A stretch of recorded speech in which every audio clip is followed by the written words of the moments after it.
আলোচনায় থাকলেও এবারের বাজেটে বাড়ছে না ব্যক্তির করমুক্ত আয়সীমা। এছাড়া কিছু পণ্যে কর বাড়ানোর প্রস্তাব সহ ভ্যাট অব্যাহতি সুবিধা প্রত্যাহারের চাপ বাড়তে পারে স্বল্প আয়ের মানুষের।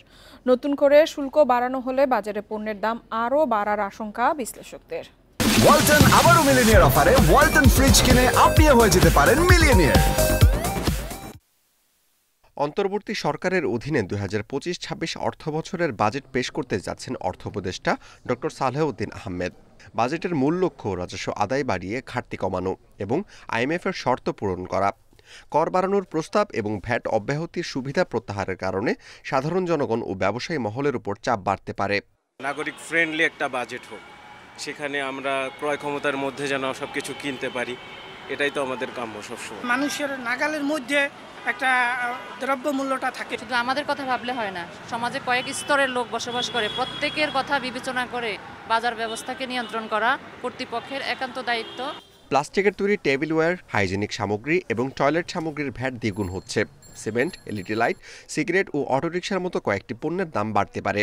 Refrigerator, air conditioner, washing machine, microwave oven, rice cooker, Blender, electric kettle, iron সহ নানা গৃহস্থালী পণ্য উৎপাদনে ভ্যাট সুবিধা প্রত্যাহার করা হয়েছে।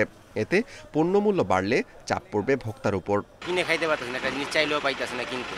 প্রত্যেক জিনিসের দাম বাড়তেছে, দাম তার কমতেছে না। দ্রব্যমূল্য নিয়ন্ত্রণের জন্য ভ্যাট পলিসি যেটা ইম্পোজ করা হয় সেটা কন্ট্রোলিংয়ে নেওয়া উচিত। এমনিতেই দীর্ঘ 2 বছর ধরে উচ্চ মূল্যস্ফীতির চাপে এখনও ব্যয় সামলাতে হিমশিম খাচ্ছেন সাধারণ আয়ের মানুষ। তাই বাজেটে নিত্যপণ্যের দাম নিয়ন্ত্রণের পদক্ষেপ রাখার তাগিদ দিচ্ছেন বিশ্লেষকরা। বিভিন্ন কিন্তু পণ্যের উপরে আমদানি শুল্ক কিন্তু এখনও উচ্চ আছে, অথবা নানা ধরনের কর আছে। সেগুলো কীভাবে কমিয়ে বাজারে পণ্যের মূল্য একটু সহনীয় পর্যায়ে আনা যায়, এই সব কিছু একটা সমন্বিত উদ্যোগ থাকতে হবে। তো এই সমন্বিত উদ্যোগের আমি মনে করি যে কিন্তু সেভাবে আমরা চোখে পড়েনি। অপ্রত্যক্ষ যেসব শুল্ক আছে, সেটা আমদানি শুল্ক, রেগুলেটরি ডিউটি যেগুলোও হতে পারে, সেগুলোতে হাত না দেওয়া। গবেষকরা বলছেন, নতুন করে শুল্ক বাড়ানো হলে বাজারে পণ্যের দাম আরও বাড়তে পারে। এতে সাধারণ মানুষের জীবনযাত্রার ব্যয় আরও বাড়ার আশঙ্কা করছেন তারা। Amirul Islam, independent news, Dhaka.